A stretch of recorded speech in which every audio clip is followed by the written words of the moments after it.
stopping us now. We're gonna read. All right, welcome back. That's okay. You can make fun of that. I'm really goofy and I'm proud of it. Let's do it. Gary Paulson's Lawn Boy, Chapter 9. Woo, the suspense is building. When we left Lawn Boy, excuse me while I get comfy. When we left Lawn Boy, he had fainted. He completely passed out because he had just learned that he thought he learned that he had $8,000. And he does. He has $8,000. And then he has another $8,000 on top of that. And well, frankly, all in all, after a month of mowing, he has $50,000. What? I wonder what's going to happen when he wakes up. There's only one way to find out, and that is to turn to page 48. 48. Okay, here's the title of this one. Let's break it down like we always do. Conflict resolution and its effect on economic policy. All right, conflict resolution. That just means settling a misunderstanding or a disagreement or something like that. Conflict resolution means to kind of fix a problem. And its effects on economic policy. How is that conflict resolution, how is solving that problem going to impact their money, the money situation? If you'll excuse me, little sip of water here. It's water, it's just a black glass. All right, when I came to, there was a damp paper towel over my face. Ooh, I'm sorry, Arnold said. Man, I thought I eased into it, but I guessed the shock. I thought of a really important question. I was still woozy. I am not sure if I heard you right. Did you say now I have over $50,000? Are you gonna faint again? No, I don't think so. Well then, yeah, you're worth that. You're now worth that. Where is it? Well, it's in your account, under my name, but in your special account. Can I see it? Of course. I have your account information on the computer. He turned to his keyboard and tapped in a few keys. No, like the money. Can I see it? He shook his head. No, it's not like that. First, you'd have to sell all your investments and get a check. And then you'd have to take the check to the bank and cash it. And then, well, yeah, you could see the money. And then when you sell, you then owe taxes on your capital gains. And at the end of the year, capital gains is what they call the profit you made from your original initial investment. Oh, I didn't quite follow all that, I thought. So, I don't really have the money, I said slowly. I have a computer screen and numbers and stocks and things, but not the actual money. Yeah, that's right. That's how it works. You, or I acting for you, will reinvest the money in safe stocks, which will give you what's called a diversified portfolio. That means making sure all of our eggs are not in one basket. Remember that? That's what we call a diversified portfolio. So if one thing goes down and another might go up to cover you, but it's all there and you can cash it in anytime you want. Except, I smelled a rat.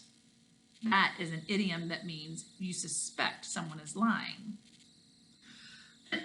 Well, right now the money appears to be mine because legally you can't invest in the market because you're too young. You got to go through an adult. And I'm a little uncomfortable with this because first of all, I am not your legal guardian. And second, since the money appears to be mine, the government will want me to pay taxes, and well, that shouldn't be my responsibility to, pay taxes on your money. So what should we do? Soon, very soon, we talk to your parents and we get them involved. Oh, Mom, I thought. Mom, Dad, I have something to tell you. I've been mowing lawns. I've been mowing a lot of lawns, and I have 50,000. Oh, no, not like that. Okay. Please pass the green beans, and by the way, I have $50,000. No. Breakfast over toast. Yes, Mom. Mom, Dad, you know how I've been mowing lawns every day? Well, guess what?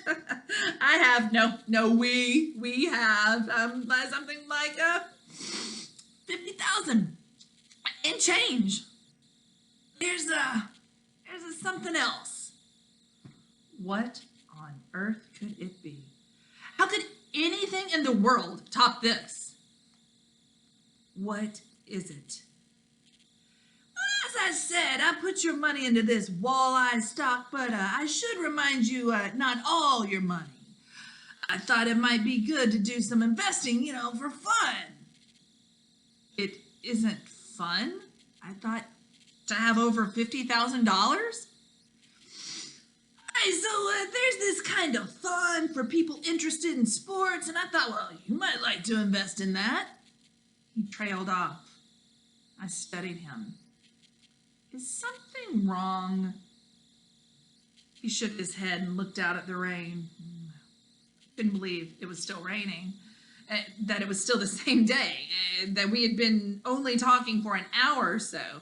Like, part of me was listening, and then part of me was imagining what the money would do to help my parents and like what we would buy.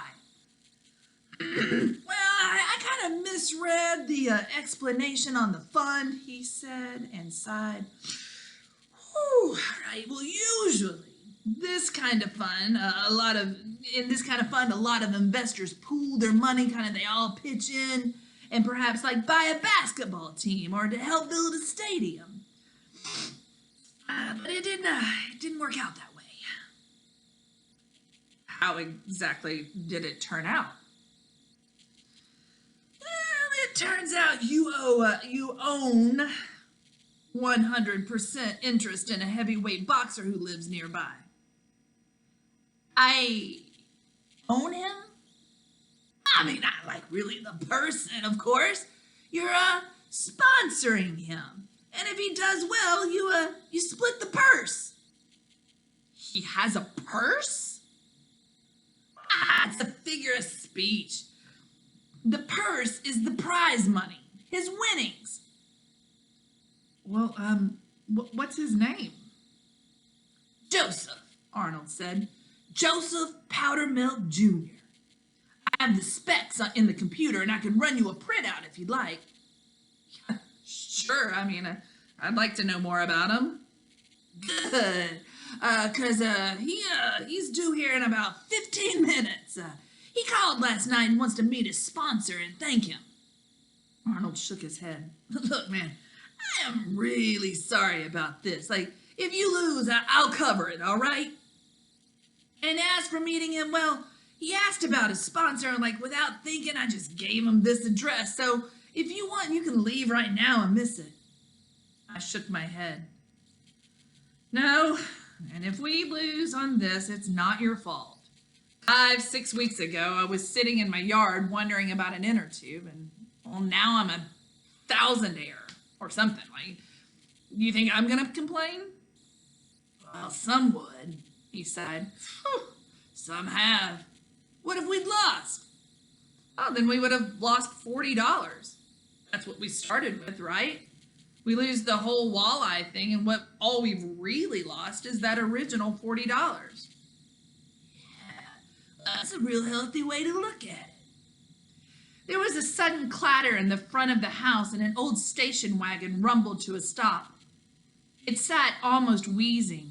Then the driver's side door opened, and with a great deal of difficulty, a man got out. I say a man, but this person looked more like a living mountain than a man. I see it, Arnold said, but I don't believe it. How do you even get in that car? He was wearing a big sweatshirt and sweatpants, and as he moved up the sidewalk to the door, his step was amazingly light for someone his size. I mean, almost like a really big cat. Even though he could see us through the screen porch, he knocked on the screen door. "Please," Arnold said, "come on in." A quick motion, a side slip, and he was in the door, standing in front of Arnold. "I am Joseph Powdermilk, and I would like to thank you for being my sponsor." He faced Arnold and held out his hand. I had never heard such a voice. It sounded like thunder a long way off, like muted but like deep and rumbling. "Sorry," Arnold said. "Wrong sponsor." He pointed to me. "This is him." He turned, a mountain turning. "I am Joseph Powdermilk, and I would like to thank you for being my sponsor." He held out a hand as big as a whole ham. That's a cool simile. I put my hand out. It disappeared completely in his as we shook. His touch was gentle. "It's nice to meet you," I said. My name is..."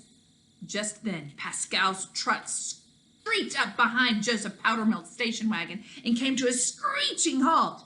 Pascal came running up to the porch. I knew it must be serious because it was daylight. Pascal never came out in the daylight. "Come right away!" I got up. "What's the matter?" "His name is Rock. He has two guys with him. He says we've got to pay him or he'll harm our workers. He plans to take over the business." "Well, what can I do?" "Come. If Rock doesn't meet the boss, he'll cause us a lot of trouble. You got to come now." I hadn't taken a step before I saw Joseph Powdermilk move with me. "I'll help," he rumbled. "I'm good at this." I was out the door. Good at what? Trouble. And that is where we end this chapter. I'm not even going to recap. You know what happened. All you really want to know is what happens next. Will this giant mountain of a man, Joseph Powdermilk Jr., is he going to solve the problem? He says he's good at trouble. I think he's got a handful of it ahead of him. Let's see you in the next chapter.